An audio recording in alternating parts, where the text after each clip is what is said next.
Scuba diving பண்றது கொஞ்சம் tough, training ரொம்பவே அவசியம். இதுக்காக தான் நேத்து என்னோட ட்ரெய்னர் கூடவே இருந்து ஸ்விம்மிங் பூல்ல ட்ரெயின் பண்ணாங்க. இன்னைக்கு என்னோட க்ரூவும் நானும் இப்ப கடலுக்குள்ள போய் ஸ்கூபா டைவ் பண்ண போறோம்.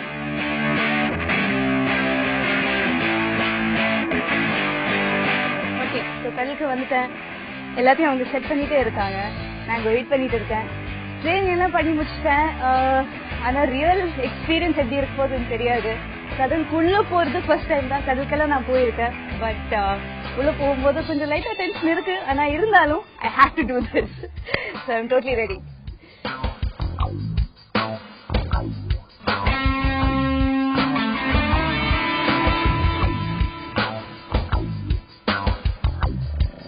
பாண்டிச்சேரி சுத்தி இருக்க கடல்ல போய் பாக்குறதுக்கு என்ன இருக்கு அப்படின்னு நிறைய பேர் क्वेश्चंस ரைஸ் பண்றாங்க. ஆனா நம்ம இருக்கிறது டிராபிக்கல் ரீஜன் அப்படிங்கறதுனால பாக்குறதுக்கு கலர்ஃபுல்லான fish, different varieties of corals, crustaceans நிறைய இருக்கு.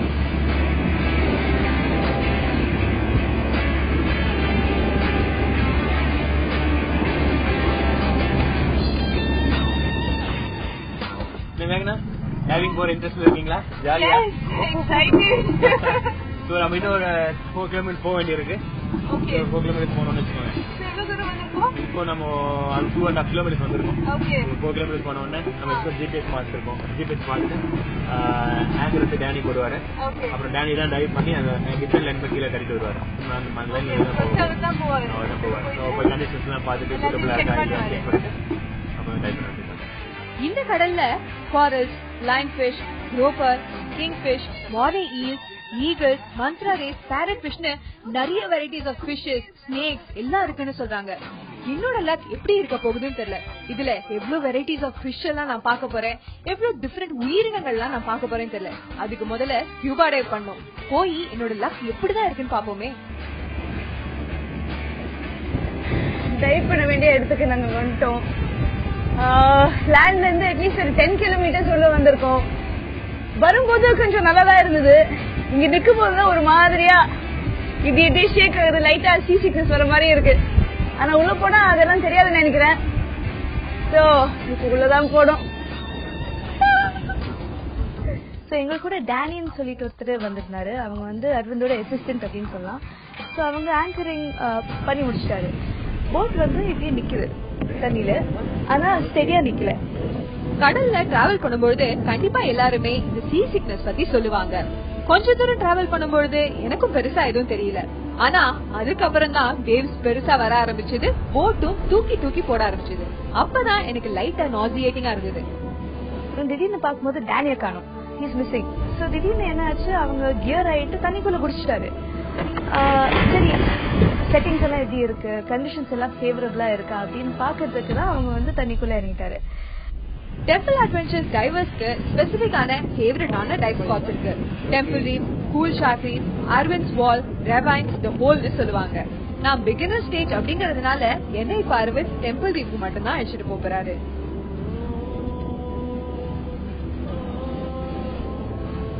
சோ நானும் அரவிந்த் அப்படியே பார்த்துட்டு இருந்தோம். டேனி வந்து மேல வந்துட்டு ஓகேன்னு சொல்றாரு.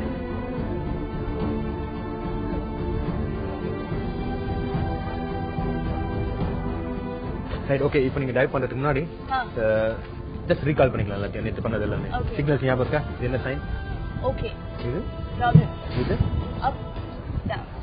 ஓகே, இப்போதைக்கு இது போதும். Right. So normal every meter கீழே போகும்போது எவ்ரி 1 மீட்டர் நீங்க என்ன பண்ணணும்? ஓகே சொல்லணும், பட் ஈக்குவலைஸ் பண்ணணும். ஓகே, அது ஞாபகம் வச்சுங்க. இப்போ ரவி, கேப்டன் ரவி வந்துட்டு அவர் ரெஸ்கியூ டைவர் வரும். சரிங்களா? என்னதான் நான் நேத்து ஸ்விம்மிங் பூல்ல ட்ரைனிங் எடுத்துக்கிட்டாலும் அது ஒரு கண்ட்ரோல்டான என்வாயன்மெண்ட். இப்ப இந்த ஆக்சிஜன் டேங்கோட, இந்த ஆக்சிஜன் மாஸ்கோட கூடவே ட்ரெயினர் இருந்தாலும் இந்த ஆக்சுவல் சீல போய் வைல்டா நான் ஸ்கூபா டைவ் பண்ண போறேன் அப்படின்னு நினைக்கும் போது இந்த எக்ஸைட்மெண்ட் எல்லாம் தாண்டி எனக்கு கொஞ்சம் படபடப்பா தான் இருக்கு. சரியா? கீழே உங்க பெரிய உங்க சைஸ் ஃபிஷ்லாம் வேற இருக்கு, குரூப் ஃபிஷ் இருக்கு. ஆமா, ஷார்க் வேற அடிக்கடி வரும். அவனுக்கு மேக்னா ரொம்ப பிடிக்கும். சோ அதனால கன்ஃபார்ம் வந்து பாப்பாங்கன்னு நினைக்கிறேன். சோ அது இல்லாம லைன் ஃபிஷ் இருக்கும் கீழே. லைன் ஃபிஷ் அட்டாக் பண்ணுமா? ஷார்க் வந்து அட்டாக் பண்ணாது. நார்மலா ஏன்னா நீங்க தொல்லை பண்ணாம எந்த ஆக்டிவிட்டில தொல்லை பண்ணாமட்டாக்கா அட்டாக் பண்ணாது. ஓகே, கம்ஃபர்டபிளா இருக்கீங்களா? போலாமா? எஸ், போலாம். சரி, ஓகே, ஃபைன். அந்த ஆக்சிஜன் டேங்கோட ஜாக்கெட்டோட நான் போட்டுக்கிட்டேன். அப்புறம் இந்த ஃபின்ஸும் நான் போட்டுக்கிட்டேன். அந்த மாஸ்க் வந்து இங்கே வச்சுக்கிட்டேன். நெக்ஸ்ட் வந்து தண்ணிக்குள்ள குதிக்கணும். ஃபுல் செட் போறோம். நான் என்ன நினைச்சேன்னா சரி ஓகே கியர் ஆனதுக்கு அப்புறம் இப்படியே வாக் பண்ணிட்டு போட்ல இருந்து இப்படியே டைவ் பண்ணிடலாம்னு நினைச்சேன். ஆனா அந்த மாதிரி எல்லாம் கிடையாது. போட்டோட எட்ஜில் நம்ம உட்காரணும்.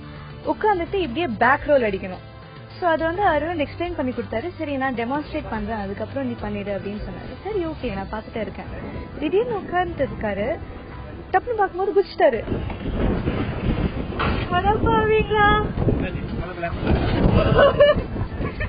இதே மாதிரிதான் நானும் பண்ணோம். ஐயோ தண்ணிக்குள்ள போறோம். சோ நெக்ஸ்ட் நான் தான் இறங்கணும் அப்படின்ட்டு கொஞ்சம் கொஞ்சமா அந்த ரியலைசேஷன் வந்துட்டே இருந்தது. ஓகே ஃபைன் நான் தான் நெக்ஸ்ட் அப்படின்னு சொல்லிட்டு எஜ்ல நான் உட்காந்துட்டேன். அங்க வந்து ஒருத்தர் ஹெல்ப் பண்ணிட்டே இருந்தாரு பக்கத்துல. சோ நான் ரெடி ஆகுறேன் பேக் ரோல் பண்றதுக்கு. ஆனா நான் ஒண்ணுமே பண்ணல, அவங்களே என்ன தூக்கி போட்டாங்க.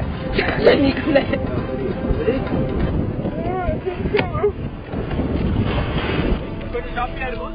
ஆனா நீங்க வாயில வைக்கிறது வரைக்கும் ஒரு பிரச்சனை கிடையாது. சரியா? சூப்பர்.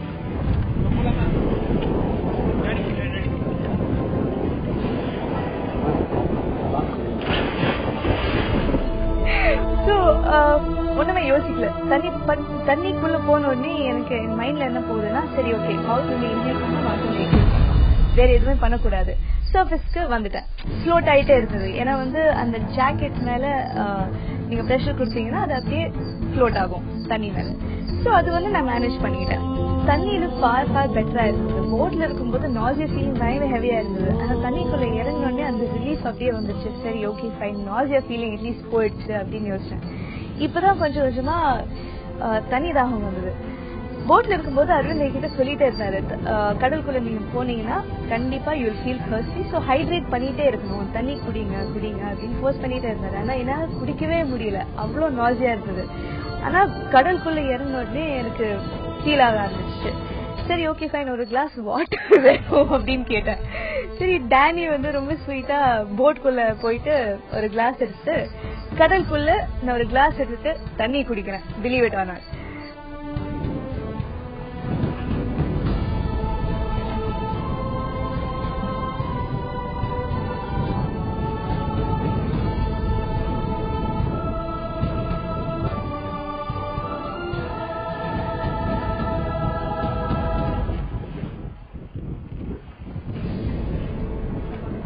சரி ஓகே இதுவும் பண்ணி முடிச்சுட்டேன், இப்ப தண்ணிக்குள்ள இறங்குற டைம் வந்துச்சு அப்படின்னு யோசிச்சேன்.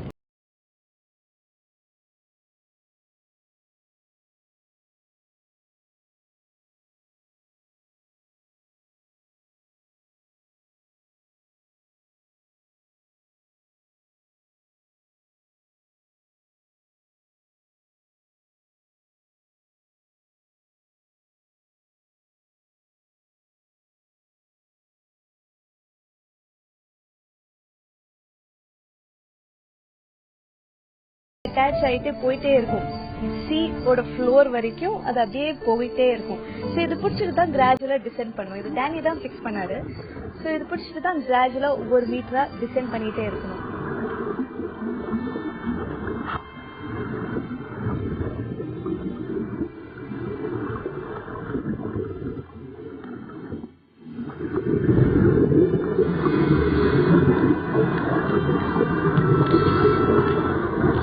தண்ணிக்குள்ள இறங்கின உடனே என்னோட ஃபர்ஸ்ட் ரியலைசேஷன் என்னன்னா சைலன்ஸ்.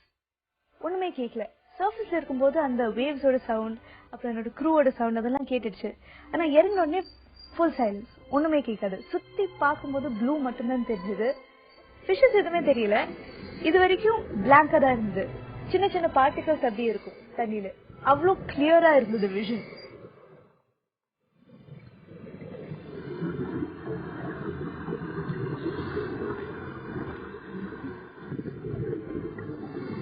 கொஞ்சம் கொஞ்சமா இறங்க ஆரம்பிச்சிட்டோம். அப்பதான் ஒரு பெரிய ஸ்ட்ரக்சர் மாதிரி தெரிஞ்சது. அரவிந்த் சொன்னாரு என்கிட்ட, இவரே ஒரு ஆர்டிபிஷியல் ரீஃப் மாதிரி கன்ஸ்ட்ரக்ட் பண்ணிட்டு இருந்தாரு. இது நம்ம போற சைட்டும் ஆர்டிபிஷியல் ரீஃப் தான். சோ இதுதான் ஓகே ஃபைன், இதுதான் அந்த ஆர்டிபிஷியல் ரீஃபா இருக்கும் போல அப்படின்னு யோசிச்சு பார்க்கும்போது ரொம்ப ரொம்ப அமேசிங்கா இருந்தது. ஏன்னா வந்து அண்டர் வாட்டர்ல அவ்வளோ பெரிய ஸ்ட்ரக்சர் பண்றது நாட் எ ஜோக். ஸோ இவங்களும் அரவிந்தும் அவங்களோட ஒரு செட் ஆஃப் டைவர்ஸும் அது கன்ஸ்ட்ரக்ட் பண்ணிருந்தாரு. சோ ஒவ்வொரு பீமும் அவங்க தனியா தண்ணிக்குள்ள இறக்கிட்டு அவங்களே அட்டாச் பண்ணிட்டு அவங்களே கன்ஸ்ட்ரக்ட் பண்ணாங்க. நாங்க டைப் பண்ணதும் பார்த்தது எவ்வளவு ஃபிஷஸ், டிஃபரெண்ட் கலர்ஸ், வெவ்வேறு ஸ்பீஷீஸ், பாக்குறதுக்கு சூப்பர் எக்ஸைட்டிங்கா இருந்தது.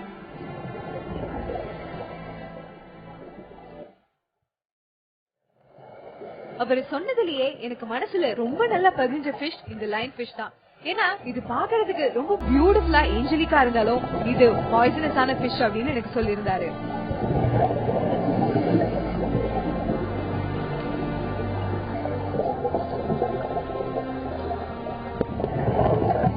ஒரு ஃபிஷ் வந்து இவ்வளவு சைஸ் இருக்குன்னா இன்னொரு ஃபிஷ் வந்து இவ்வளவு பெருசா இருக்கும். ஆல்மோஸ்ட் என்னோட சைஸ்ல இருந்தது.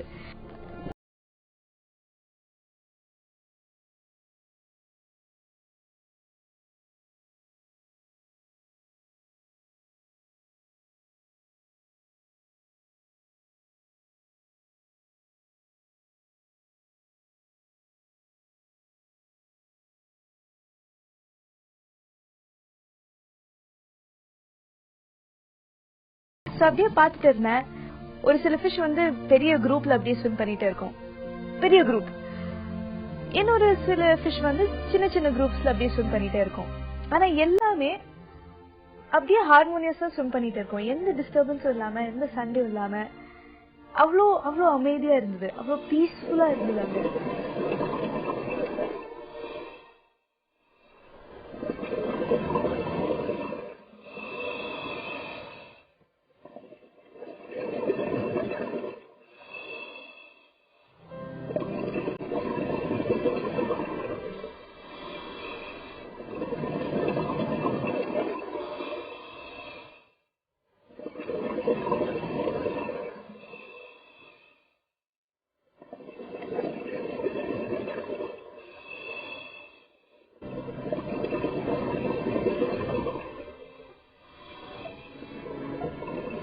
அது திடீர் அரவிந்த் என்ன கூப்பிட்டு இப்படி பண்ணாரு.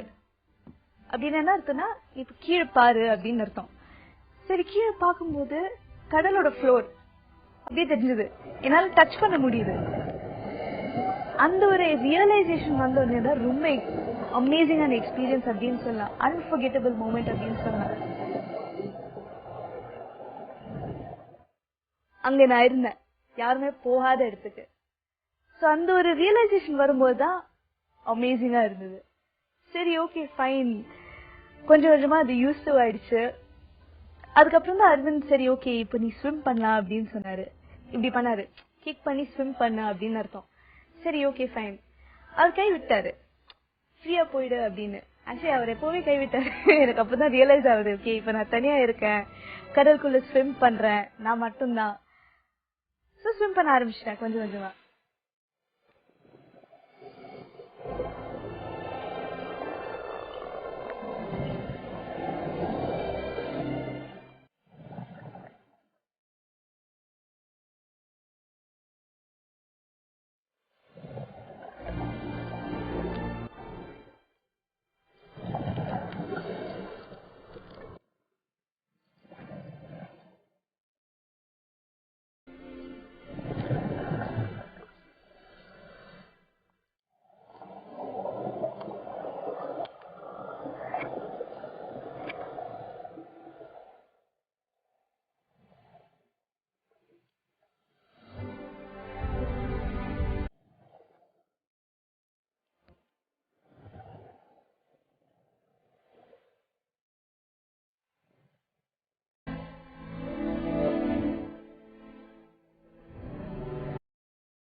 நாங்க இன்னும் கொஞ்ச தூரம் போன பிறகு கல்லு மாதிரி ஒன்னத்தை காமிச்சிட்டு பாய்சன் சைன் பண்ணாரு.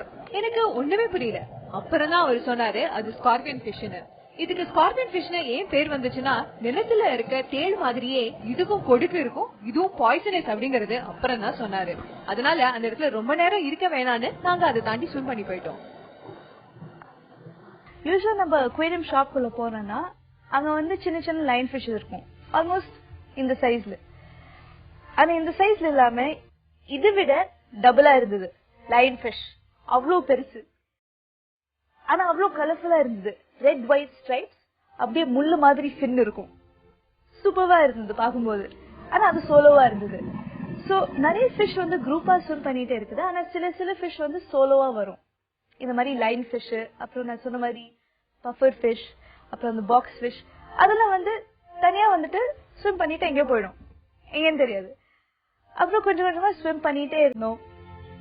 ஸ்விம் பண்ணிட்டே இருக்கும்போது ஒரு லாங்கான ஃபிஷ் தெரிஞ்சது, ஃப்ளூட் மாதிரி. அதுவும் நான் பார்த்தேன்.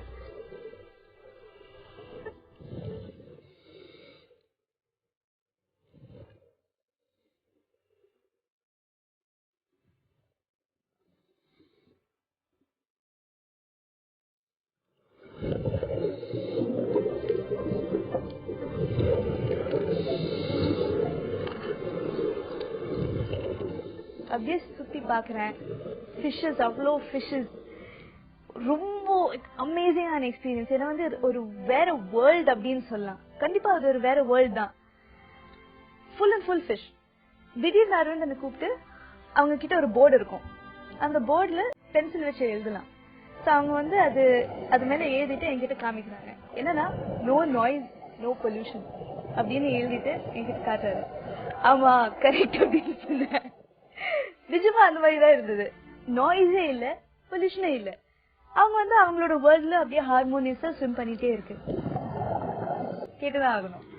அதுக்கப்புறம் அந்த எல்லோ ரோப் எங்க இருக்கு அது கண்டுபிடிச்சிட்டு அதுக்கு மேல கை வச்சு கொஞ்சம் கொஞ்சமா அசென்ட் பண்ண ஆரம்பிச்சிட்டோம். சரி ஓகே, கொஞ்சம் கொஞ்சமா ஒவ்வொரு மீட்டரா அதே மாதிரி நம்ம எப்படி டிசென்ட் பண்ணோம் அதே மாதிரி அசென்ட்டும். ஸோ மேல வரும்போது அப்படியே கீழே பார்த்துட்டே இருந்தேன். சரி விட்டுட்டு போறோம் அந்த மாதிரி ஒரு ஃபீல். கீழே இருந்து பார்க்கும்போது, ஐ மீன் மேல இருந்து பார்க்கும்போது கீழே அவ்வளோ சூப்பரா இருந்தது சைட்டு. டோம் வந்து இவ்வளோ பெருசா தெரியும். சுத்தி வந்து ஃபிஷ் இப்படி ஸ்விம் பண்ணிட்டே இருக்கும் சர்க்கிளா.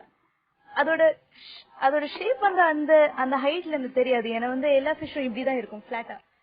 ஆனா ஷைன் தெரியும். சுத்தும் போது அதோட ஷைன் மட்டும் தான் தெரியும். ஃபைன், சர்ஃபேஸ் கிட்ட வந்துட்டோம். மேல பார்த்தோம்னா சர்ஃபேஸ் அப்படியே தெரியும். ஸோ 5 மீட்டர்ஸ் வந்துச்சு அப்படின்னு சொன்னாரு. அந்த 5 மினிட்ஸ் தான் எனக்கு ரொம்ப கஷ்டமா இருந்தது. நம்மள அது ஷேப் ஸ்டாப் எதுக்கு பண்றோம்னா, நம்ம பிரஷர், இப்போ எக்ஸாம்பிள் நம்ம 12 மீட்டர்ஸ் டைவ் பண்ணாக்கா ஆல்மோஸ்ட் லைக் 2.2 பிரஷர் இருக்கு 12 மீட்டர்ஸ்ல. ஸோ பாடி வந்து அந்த அளவுக்கு நைட்ரஜன் வந்து அப்சர்வ் ஆகும். நம்மள ஏர்ல வந்து 79% நைட்ரஜன் இருக்கு, மீது ரிமைனிங் 21% வந்து ஆக்சிஜன் இருக்கு. எது ஹை பர்சன்ட் இருக்கு? நைட்ரஜன் தான் ஹை பர்சன்ட் இருக்கு. ஸோ நம்ம வந்து நம்ம நார்மல் ஏரை அந்த பிரஷர்ல ப்ரீத் பண்ணும்போது பாடி அப்சர்வ் மோர் நைட்ரஜன். ஸோ அந்த நைட்ரஜன் வந்து ஒரு குறிப்பிட்ட அளவுக்கு தான் பாடி உடம்புல ஸ்டோரேஜ் ஆகணும். ஸோ மேல வரும்போது நம்ம 5 மீட்டர்ஸ்ல ஒரு 3 மினிட்ஸ் டைம் கொடுக்கும்போது என்ன ஆகுதுன்னா, அந்த எக்ஸஸ் நைட்ரஜன் உங்களுக்கு வந்து உடம்புல இருந்து ரிலீஸ் ஆயிடும், வெளியில வரும், கொஞ்சம் கொஞ்சமா வெளில வந்துட்டே இருக்கும். ஸோ அது இட்ஸ் அ சேஃப்டி ஸ்டாப். அது பேரே வந்து சேஃப்டி ஸ்டாப் தான் சொல்லுவோம். அதனால அப்படி மேல வந்துட்டா அது வந்து decompression sickness. Okay good. Oh my god.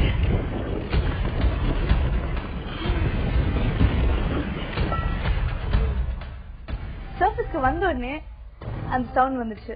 அலையோட sound, க்ரோட sound, அந்த போட்ல இருந்து அவங்களோட அசிஸ்டன்டோட சவுண்ட் எல்லாமே ஓகேவா அப்படின்னு கேட்டாரு. அப்போதான் சவுண்ட் எனக்கு தெரியுது.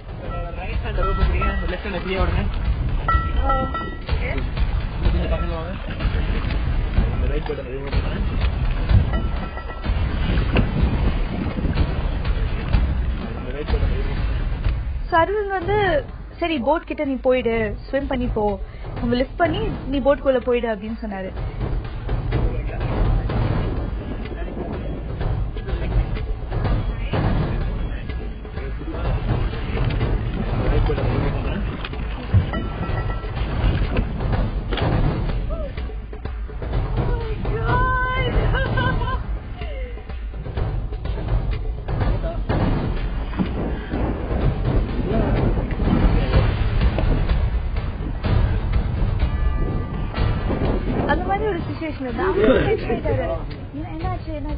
என்னாச்சு ஏன் பேசாம இருக்காங்க? சரி அவங்களும் கொஞ்சம் சரி ரிலாக்ஸா விட்டுடலாம் அப்படின்னு யோசிச்சாங்க. நான் எப்படியோ பாக்குறேன், கடலுக்குள்ளேயே. பாடி இங்கதான் இருக்கு போட்குள்ள, ஆனா மைண்ட் அங்கேயே இருக்கு கீழே. அந்த 10 minutes முடிஞ்ச உடனே தான் என்னால பேசவே முடிஞ்சது. சரி எப்படி இருந்தது அப்படின்னு கேட்டாங்க. இப்பதான் கொஞ்சம் கொஞ்சமா பேசுறது.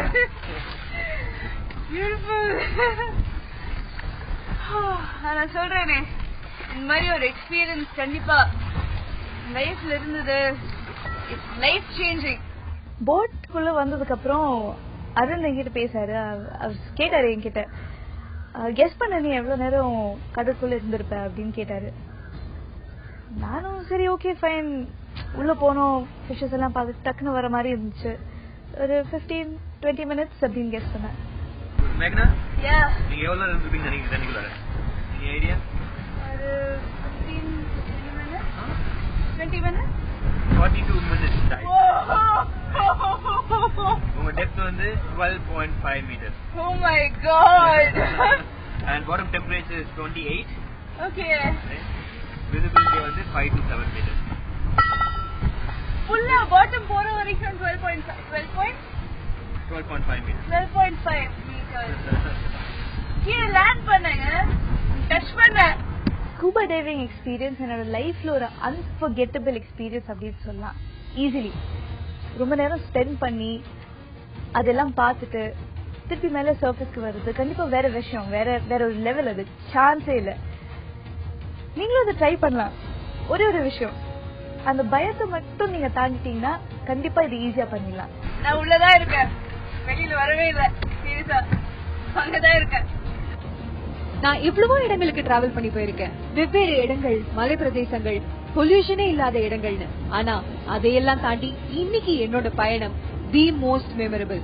கடலுக்கு அடியில இவ்வளவு அழகான ஒரு உலகம், இங்கேயே என்னால வாழ்ந்துட முடியும் அப்படின்னா அப்படியே இருந்துக்கலாமான்னு கூட தோணுச்சு. நான் ஒரு மெர்மைடாவே மாறிட்டேன். இது ஒரு ஃபேரி டேலோ அப்படின்னு நினைக்க தோணுச்சு.